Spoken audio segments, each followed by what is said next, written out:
Iran US സംഘർഷം തുടരുന്നതിനിടെ അന്താരാഷ്ട്ര കപ്പൽ പാതയായ ഹോർമൂസിൽ കപ്പലുകൾക്ക് നേരെയുള്ള ആക്രമണങ്ങൾക്കെതിരെ ശക്തമായ ഭാഷയിൽ പ്രതിഷേധമറിയിച്ചിരിക്കുകയാണ് ഇന്ത്യ.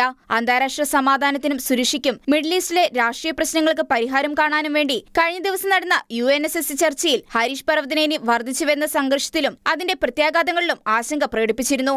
എല്ലാ കക്ഷികളും സംയമനം പാലിക്കാനും സംഘർഷം രൂക്ഷമാകുന്നത് ഒഴിവാക്കാനും സാധാരണക്കാരുടെ സുരക്ഷയ്ക്ക് മുൻഗണന നൽകാനും പർവതനേനി അഭ്യർത്ഥിച്ചിരുന്നു. നിരവധി ഇന്ത്യക്കാർ ആഗോള സമുദ്ര ജോലിയുടെ ഭാഗമാകുന്നതിനാൽ സമുദ്ര സുരക്ഷയെക്കുറിച്ചുള്ള ഇന്ത്യയുടെ ആശങ്കകൾ എടുത്തു കാണിച്ചുകൊണ്ട് വാണിജ്യ കപ്പൽ ഗതാഗതത്തിന് നേരെയുള്ള ആക്രമണങ്ങളെ രാജ്യം ശക്തമായി എതിർക്കുന്നുണ്ടെന്നും അദ്ദേഹം പറഞ്ഞു. മേഖലയിലെ ആക്രമണങ്ങളിൽ നിരവധി ഇന്ത്യൻ പൗരന്മാരും മരിക്കുകയും കാണാതാവുകയും ചെയ്തിട്ടുണ്ടെന്നും ഹരീഷ് പർവതനേനി പറഞ്ഞു.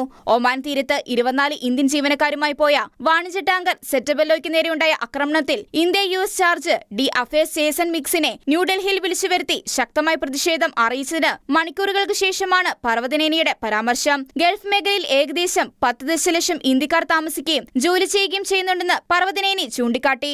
അവരുടെ സുരക്ഷ ന്യൂഡൽഹിക്ക് ഇപ്പോഴും ഒരു മുൻഗണനയാണെന്ന് അദ്ദേഹം ഊന്നിപ്പറഞ്ഞു. നമ്മുടെ വ്യാപാര ഊർജ്ജ വിതരണ ശൃംഖലകളിൽ ഉണ്ടാകുന്ന പ്രശ്നം ഇന്ത്യൻ സമ്പദ് വ്യവസ്ഥയെ ഗുരുതരമായി ബാധിക്കും. അതിനാൽ ഇറാൻ സംഘർഷം രൂക്ഷമാകുന്നതും അത് മറ്റ് രാജ്യങ്ങളിലേക്ക് വ്യാപിക്കുന്നതും വർദ്ധിച്ചുവരുന്ന ആശങ്കയ്ക്ക് കാരണമായിട്ടുണ്ട്.